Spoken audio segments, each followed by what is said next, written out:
दोनों अच्छा इस वक्त जो है वो अख्तर मेंगल मुझे भाई कि वो खिताब करें, जरा वो आपको सुनवाते हैं। मोबाइल की लाइट्स ऑन करें।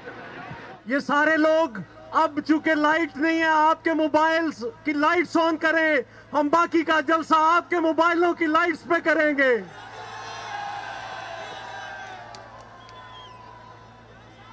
आज के इस जलसे से मुल्तान, अहले मुल्तान, आपने ये साबित कर दिया वो शेर है कि जब तख्त गिराए जाएंगे, जब ताज उछाले जाएंगे। आप लोगों ने तख्त भी गिरा दिए और ताज भी उड़ा दिए। सिर्फ आपने हुकूमत का तख्त नहीं उठाया, आपने हुकूमत को बनाने वालों की टोपियां भी उड़ा दी।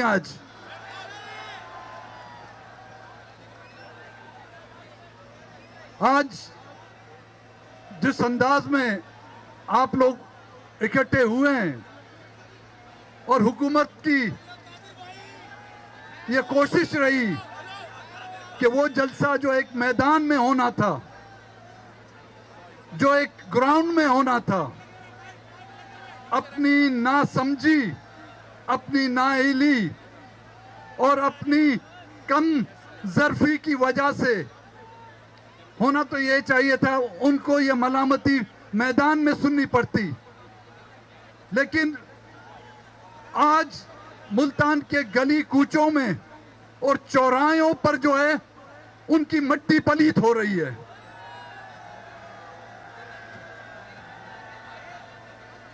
ये काम उन्होंने खुद किया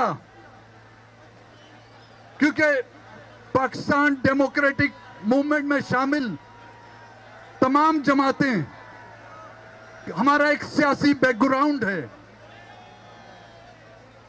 हम सियासत विरसे में सीख कर आए हैं और उस सियासत ने हमें एक दूसरे का अदब, एक दूसरे का एहतराम सिखाया है।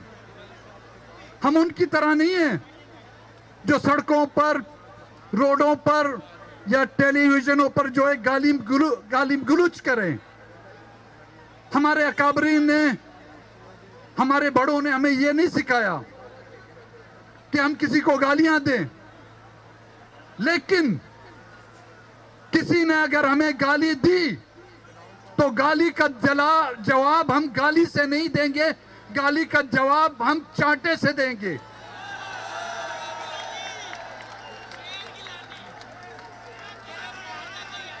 हम एक महज़्ज़ब माशरे से ताल्लुक रखते हैं और उस महज़्ज़ब माशरे ने सबसे पहले जो है हमें अपनी माओ बहनों की इज्जत सिखाई है। अगर कोई इस मुल्क में बसने वाली किसी शख्स की माँ और बहन की इज्जत नहीं कर सकता तो उसको इस मुल्क पर हुक्मरानी करने का भी कोई हक नहीं। पाकिस्तान डेमोक्रेटिक मूवमेंट के जो जलसे जारी हैं, पहला जलसा गुजरांवाला में हुआ, दूसरा जलसा कराची में हुआ, तीसरा जलसा कोयटे में हुआ, पेशावर का जलसा और आज ये मुल्तान का जलसा।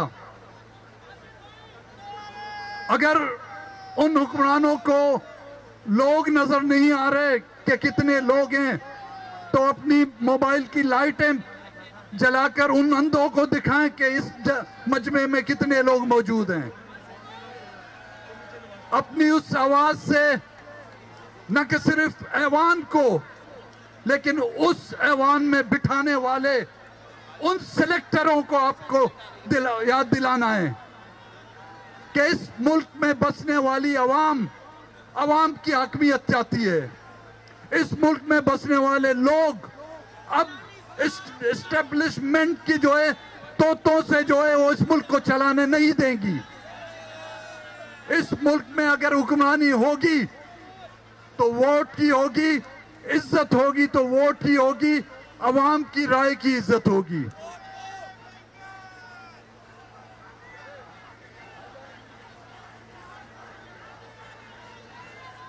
मैं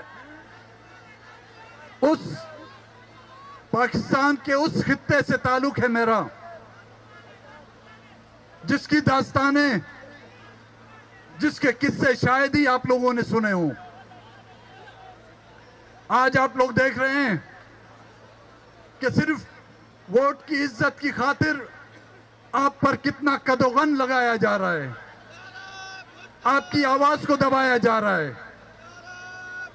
यहां पर वोट की इज्जत की जो जद्दोजहद चल रही है, हम अहले बलोचिस्तान अपनी इज्जत, अपनी नंगो नामूस के लिए 70 सालों से जो है जद्दोजहद कर रहे हैं। मैं आपको वो किस्से सुनाऊं। गुज़िश्ता महीने बलोचिस्तान से ताल्लुक रखने वाले एक नौजवान जो अपने माँ बाप का एक अकलौता बेटा था, तालीम के उसूल के लिए वो तुर्बत से कराची जाता था। छुट्टियों के दौरान अपने माँ बाप का हाथ बटाने के लिए उस खेत में काम कर रहा था। उसको उसकी माँ और बाप के सामने गिरफ्तार करके उसकी माँ का दुपट्टा माँ के सर से उठाकर उस नौजवान के हाथ बांध दिए गए, उसकी आंखें बांध दी गई और उसकी माँ चिल्ला रही थी, उसका बाप चिल्ला रहा था कि खुदा के वास्ते मेरे बेटे को छोड़ दो, वो बेगुनाह है। लेकिन उन जालिमों ने उस चीखती हुई माँ के सामने उस नौजवान का जिस्म जो है अपनी गोलियों से जो छल्ली कर दिया। यह किसी और मुल्क के किस्से में नहीं कर रहा हूं। और ये वाकयात बलोचिस्तान के हर शहर में हर रोज होते आ रहे हैं। ये मैं कश्मीर के किस्से नहीं कर रहा आपके साथ, मैं फलस्तीन के किस्से कहानियां नहीं कर रहा आपके साथ। ये वो बलोचिस्तान है जिसको पाकिस्तान का सबसे बड़ा सूबा कहा जाता है। वहां पर हमारी माओ बहनों की इज्जतें महफूज नहीं, वहां पर हमारे नौजवानों की जानें महफूज नहीं। और ये जुल्म और ज्यादतियां कोई गैर मुल्की नहीं करते। ये 70 सालों से हमारे गांव जला दिए गए। 70 सालों में कोई भी शायद ऐसा गांव बचा होगा जहां पर कुदरती नहीं हमारी इस्टेब्लिशमेंट और फौज के हाथों से जो है बेवाएं पैदा कर दी गई है। लोग मुझे कहते हैं कि मेंगल साहब आपका लहजा सख्त क्यों है, आपके लहजे में तलखी क्यों है। जिसका भाई 40 साल से जिसके उसकी लाश न मिले, जिसके कौम के गांव जला दिए गए हों, जिसकी माओ बहनों की इज्जतें लूट दी गई हों, जिनके अकाबरीन को 20-20 साल कैदो बंद में बंद कर दिया जाए और फिर आप उनसे ये तवक्को करें, ये उम्मीद करें कि वो बदले में आप पर जो है फूल निछावर करें। नहीं, मेरे बलोचिस्तान ने अभी तक वो फूल पैदा नहीं किए जो तुम पर मैं निछावर करूं। हाँ, हम कमजोर हैं, हाँ हम कमजोर में इसमें कुछ शक नहीं।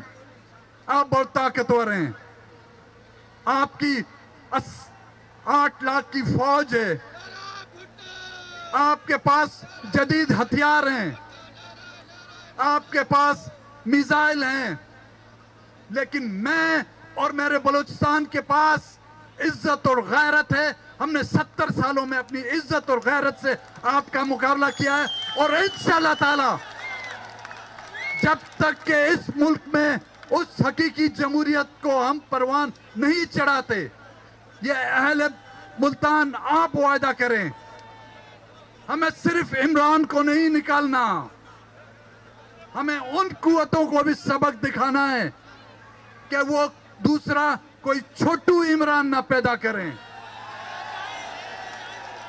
हमें उन कुव्वतों को भी लगाम देना होगा जो 70 सालों से उन्होंने इस मुल्क को जो है आपके लिए और हमारे लिए जो है जहन्नम बना दिया है। हमें उन कुव्वतों को अपनी वो असलियत दिखानी होगी जिस असलियत के लिए वो काबिल हैं। हाँ, वो फौज है, अपना दिफा का महकमा रखें अपने पास, दिफा करें मुल्क का। दिफा बॉर्डर पर होता है, सरहदों पर होता है, वापडा में नहीं होता। दिफा सरहदों पर होता है, रेलवे में नहीं होता। दिफा सरहदों पर होता है, ऐवानों में नहीं होता। सियासत में दिफा नहीं होता। हाँ, अगर आपको सियासत करनी है, आए वर्दियां उतार के आए सियासत करें। आपके रिटायर्ड जनरलों ने सियासत की, कहां है आज? कहां है आपका जो शेर जिसको कहते थे कमांडो? ढूंढे उस कमांडो को। अब तो सुनाए चुक भी पड़ गई है उसकी कमांडो के कमर में। आपको अगर सियासत का शौक है, आप सियासत करें, वर्दी हमें दें। अख्तर मेंगल, कसम खाकर कहता हूं, आपसे ज्यादा जो है तफुर दफाम करेंगे। और सियासत जो है ना, वो आपका काम ही नहीं है भाई मेरे। इस सियासत के लिए दिल गुर्दा चाहिए, इस सियासत के लिए वो जहन चाहिए जो आपके पास है ही नहीं। अकुल चाहिए। आपके पास अकुल होती तो भाई ऐसी हुकूमत आप ना लाते। कहते हैं कि कुछ लोगों की अकुल जो है एड़ी में होती है, आप लोगों की अकुल जो है आपके बूटों में भाई। उस बूटों वाली अकुल से जो है सियासत नहीं की जाती। वो बॉर्डर संभालें। मैं आखिर में आप तमाम हाज़रीन मजलिस का, अहले मुल्तान का शुक्रिया अदा करता हूँ। तो ये मुल्तान का पीटीएम का जलसा जो ये घंटा घर चौक पर जारी है, और अभी तो और भी कायदीन हैं और भी रहनुमा हैं जिन्होंने खिताब करना है। खास तौर पे आसफा भुट्टो जरदारी का खिताब बड़ा अहम है, जिसका इंतजार किया जा रहा है। अभी अख्तर मेंगल खिताब कर रहे हैं, फिर दीगर रहनुमा भी खिताब करेंगे। इससे पहले हमने देखा था कि चौधरी मंजूर ने खिताब किया, उससे पहले यूसुफ रज़ा गिलानी खिताब कर रहे थे, मरियम नवाज का खिताब अभी होगा, मौलाना फजलुर रहमान का खिताब होगा, और आसफा भुट्टो जरदारी भी खिताब करेंगी। चौधरी मंजूर एक बार फिर आ गए हैं बात करने के लिए, और यकीनन वो किसी और को दावत देंगे। तमाम रहनुमा एक ही ये स्टेज टाइप कंटेनर जो है इस पर मौजूद हैं, और ये अब जलसा गाह की जगह चेंज हो गई। घंटा घर चौक पर ही जलसा किया जा रहा है। यहीं पर तमाम जो कायदीन थे वो पहुंच चुके थे पीटीएम के, और अब वो यहीं मौजूद हैं, और एक के बाद अब एक खिताब हो रहा है। और मरियम नवाज भी खिताब करेंगी, फिर आसफा भुट्टो जरदारी का भी खिताब है, मौलाना फजलुर रहमान ने भी बात करनी है, खिताब करना है। तो जाहिर है ये आज का जलसा, जिसमें हमने देखा कि 3-4 दिन पहले से ही रुकावटें खड़ी हो गई थी, लगाई साहब, पकड़ धकड़ भी हो रही थी, गिरफ्तारियां भी हो रही थी। फिर आज अचानक हुकूमत ने कहा कि अब कोई गिरफ्तारी नहीं होगी, बल्कि जिनको गिरफ्तार किया था उनकी जमानत भी मंजूर कर ली गई कि मेरे कत्ल के बाद उसने जफा से तौबा, हाय उस जूद पशेमा का पशेमा होना। क्या बात, कैसे पशेमा हुए। वो भी दिन ढले जाकर उन्होंने फैसला किया है कि भाई चले करने देते हैं, जलसा होने दें जलसे को, और जलसा हो रहा है। मेरे ख्याल में तारीख में अगर याद रखा जाएगा तो शायद गुजरांवाला का जलसा शायद लोग भूल जाएं। हो सकता है कराची वाला जलसा भूल जाएं, क्योंकि बड़े जलसे पहले भी होते रहे। हो सकता है क्वेटा वाला जलसा याद न रखें, हो सकता है पेशावर वाला जलसा याद न रखें, लेकिन मुल्तान का जलसा पाकिस्तान के लोग, पाकिस्तान की जितनी भी मासेस देख रहे हैं वो इसको याद रखेंगे कि क्या जलसा था कि 3 दिन पहले मैदान जंग बना हुआ था, गिरफ्तारियां हो रही थीं, रैलियां निकल रही थीं, रुकावटें आ रही थीं, कंटेनर लगाए जा रहे थे, रुकावटें थीं, ट्रक लगाए जा रहे थे, लोगों को पकड़ धकड़ की जा रही थी, जेलें भरी जा रही थीं। वो जो है अपना थानों के लाकअप जो हैं वहाँ पर गुंजाइश नहीं थी, सारे के सारे लोगों को भर रहे थे कि जनाब ये चले जाएंगे। और फिर अचानक बाद दोपहर अचानक इन पर वजदान हुआ, कोई चीज़ ऐसी नाजिल हुई कि इनके ख्वाबो ख्याल में आया कि नहीं भाई जलसे की इजाज़त देना चाहिए। फिर मालूम हुआ कि आईजी साहब का कोई बयान था जिसको तर्जुमान